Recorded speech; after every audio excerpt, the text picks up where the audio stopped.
Folks, our first on-demand workshop, How to Become a Coffee Consultant, is now available for you to learn at your own pace for just €50, and it comes with a certificate upon completion. Go to mapitforward.coffee/workshops or click the link in the show notes for more details. Support this podcast by supporting our sponsors. Welcome to the Daily Coffee Pro by Map It Forward, friends. I'm your host, Lee Safar, and this is episode 2 of our 5-part series with Martin Mayorga from Mayorga Coffee. Martin, we are talking about specialty coffee and whether it's profitable or not. Today, we're going to talk about the scalability of specialty coffee. As we get started, the one thing that I want to understand is, how do we define specialty coffee? Because it eludes me what specialty coffee is anymore. I think it eludes everybody. It eludes me. Last time, I mean, as an old school coffee person, SCA defined it as 80 points and above, right? That was specialty. I see all kinds of fun, interesting definitions to it. To me, it's coffee that has distinguishable characteristics. It's coffee that, is grown with certain, but it's tough to define, right? Mm-hmm. From, as a company, Mayorga will never buy under an 82 point. And we're typically in the 83 point range. And the reason we go down to 82 is because we also believe in partnerships. And not every year does a producer have the exact same product. They're not making, coffee mugs.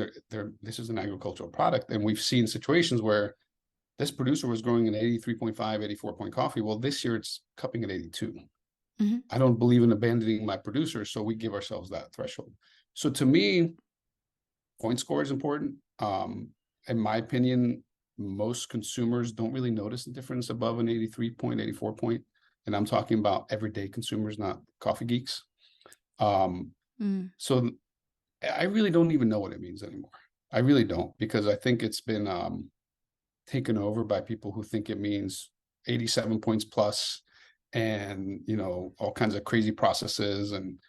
But frankly, I think it's self-serving in a way, but it's also misguided, because I think you're not going to get a major consumer support behind something so exclusive. Especially with the economic situation evolving the way that it's evolving, cost of living crisis, people's interest rates going up and all of that going to become a problem. I think specialty coffee is going to be more challenged than it's ever been. And, coffee at that level is an affordable luxury right now. And that's even stretching the definition. As we get deeper and deeper into this financial situation, as it evolves, in third and fourth quarter of this year, 2023, I think that business model is going to get rather challenged, and people are just going to go to drinking, the mid-range kinds of coffees. The interesting part about it, I had a conversation with a client the other day, and she said to me, listen, we have really expensive geshas. The problem is everybody wants to drink them dark roasted. Is it okay if I roast them dark? I'm like, you can do whatever the fuck you want. It's your coffee. Well, and do what the consumer wants. If that's what they want. That's what they're going to buy. I mean, this is not about you. And I think I want to make 2 points of this. Number one, specialty coffee has never been challenged, because how long has it existed, and what have been the economic conditions under which it's existed? It didn't really rise into the mainstream, at least media-wise, till maybe 10 years ago. Mm-hmm. And frankly, the last 10 years have been the easiest years economically that I've seen, with cheap money, free money, a lot of, superfluous money from other industries flying into food, consumer packaged goods, and specifically coffee markets. I mean, it's been the perfect storm of easiness. You don't need much more than an Instagram account to have a coffee company, roasting in your mom's basement and, telling all kinds of false stories. So I think the reality is starting to come to fruition. I think I'm seeing it happen with a lot of traders. A lot of traders are going to fold, and a lot of them are not even real traders. So it's kind of okay. They're traders who say they're traders, but they're really buying from the people that people would rather not buy from. So I think it's time for everybody to prepare and understand the reality and learn about the industry. We talk about trade finance. Some people think they're not subject to it. Some people think they're not subject to the C market. Some people, we're all subject to it, whether we are selling 90 point coffee or 70 point coffee. These are the realities of the trade. And I just think that that education is very important for those that want to survive. And it's tough. I have to be honest. Look, we talk about scaling, especially the coffee business. Scaling any business is hard. Mm-hmm. I always tell people, I think it's probably taken at least 3 years off my life in the long run. It's stressful. It's Yeah. stressful. I've been technically bankrupt 4 or 5 times. Yeah. I've had a bank sit in front of me and threaten to take my home. Mm-hmm. I've had embezzlements. I've had somebody steal money from me through my payroll and actually get me in trouble with the IRS. Mm-hmm. I've had it all. And if you don't have that beacon of why you want to do things and where you want to get to, you're done. It will Because it crush you. takes a certain level of grit and acceptance of, and I tell my son this all the time, anything worthwhile is hard. And the more worthwhile it is, the harder it'll be. And to me, it's worthwhile to try to make a positive impact in the countries that I love and that created me and built who I was before I came to the US. And I'm willing to kind of go out there and fight for it. But it's not easy.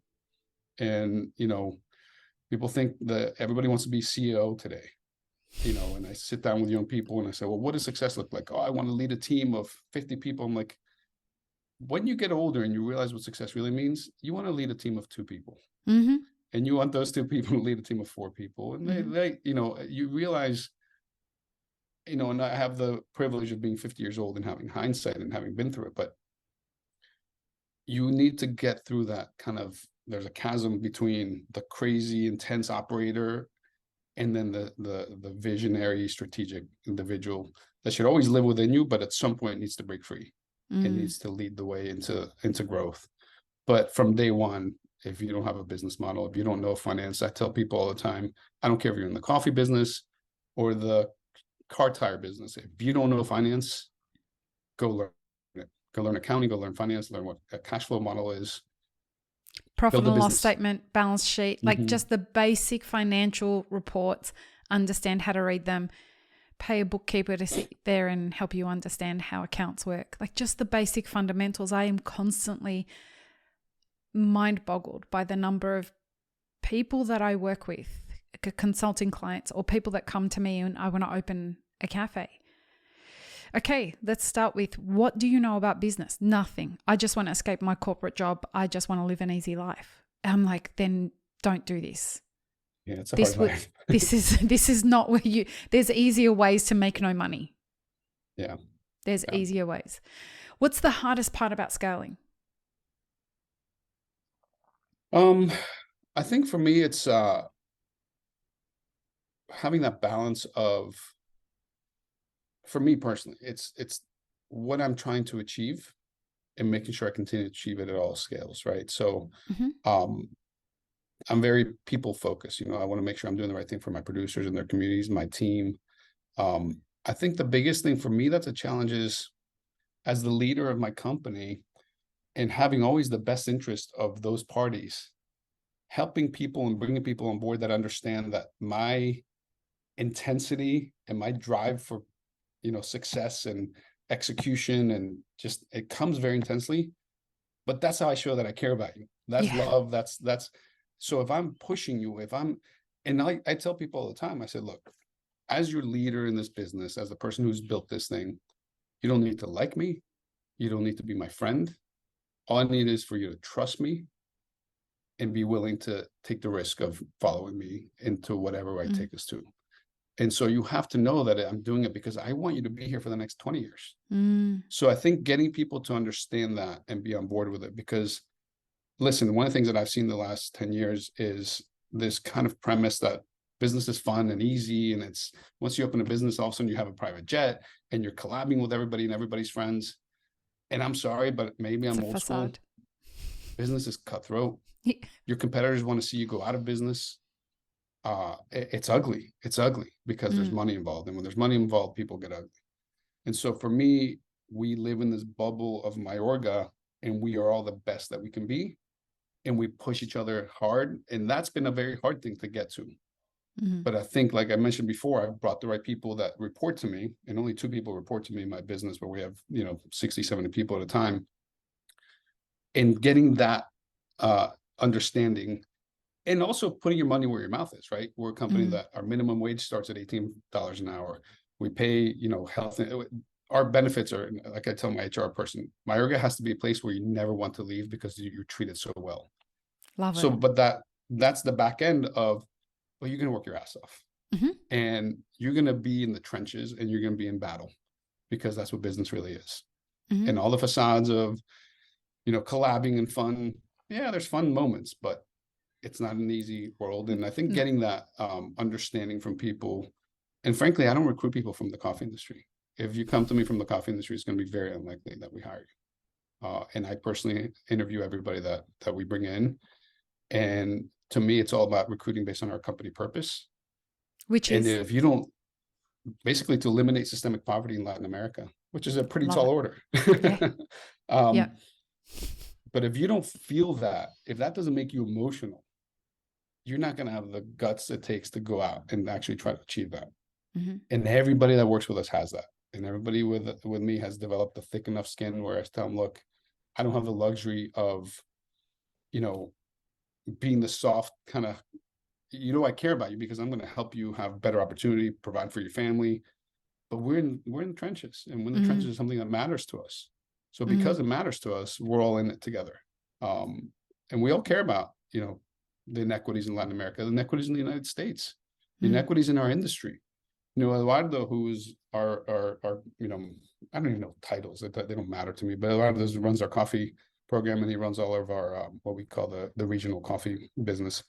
He started competing in roasting competitions solely because we saw no minorities or Latinos representing in the coffee competitions. He came in 4th place last year, and it's all about really just carving a path and leading the way. And Eduardo even made the comment to me, he said, I didn't see any Latinos or people of color in the first competition. The second I saw 3 or 4, and we all kind of congregated. The next one I saw 8 or 10, and now it's very balanced.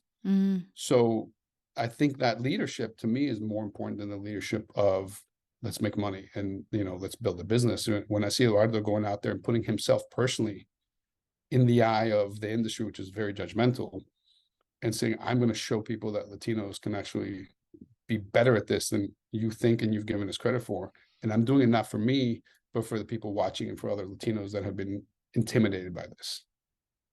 So anyway, I ranted, but that's to me is that was not a rant. Integrity. That was fantastic.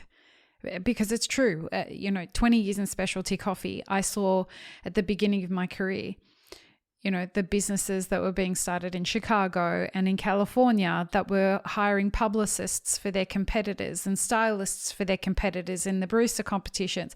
They were the people who were defining what specialty coffee was.